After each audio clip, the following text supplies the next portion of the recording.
Habari, karibu katika channel yetu inayozungumzia historia mbalimbali za maua mbalimbali pamoja na sifa zake, ili uweze kufahamu ua fulani na limetokea wapi na sifa zake ni zipi, iweze kukusaidia wewe pamoja na mfanyakazi wa garden yako kuweza kulitunza inavyostahili.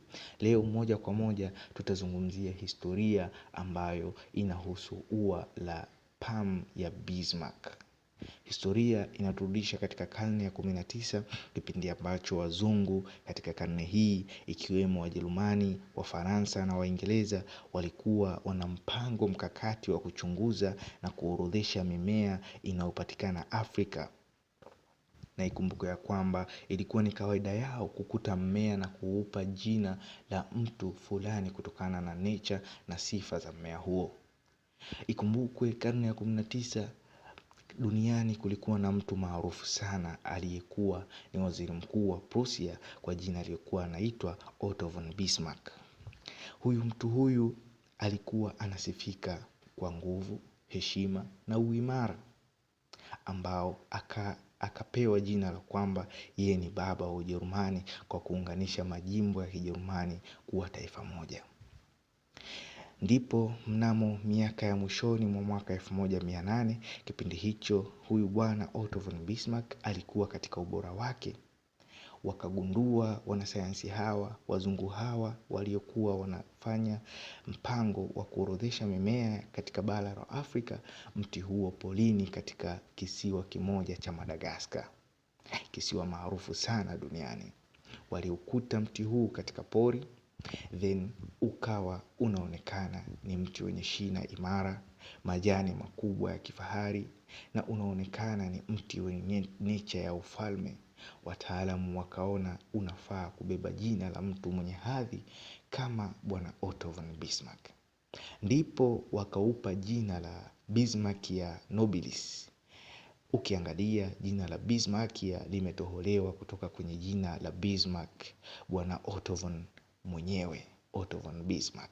Lakini jina la pili la mti huu, Bismarckia nobilis, ni jina la Kilatini ambalo limebeba maana ya heshima, utukufu au ufalme.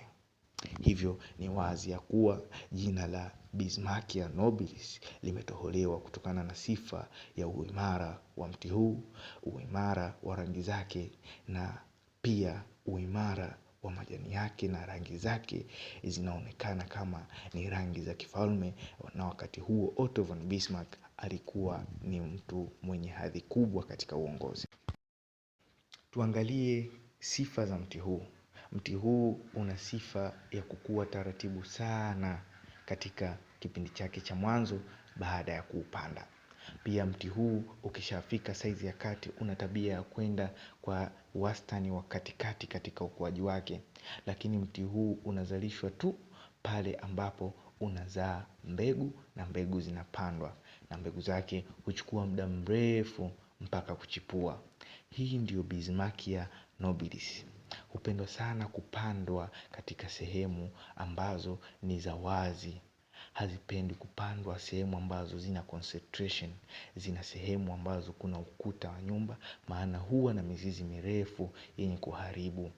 Pia haipendi sehemu ambayo ina sehemu ya kuhifadhi maji, sehemu inayofanya maji yanatuama.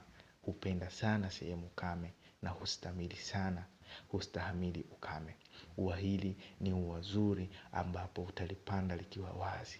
Watu wengi hupanda katika mahoteli, watu wengi hupenda kupanda katika majumba yao garden, ambako wanalieka katikati ya ukoka fulani, either Canadian grass au Pemba grass, Brazilian grass au grass zozote zile.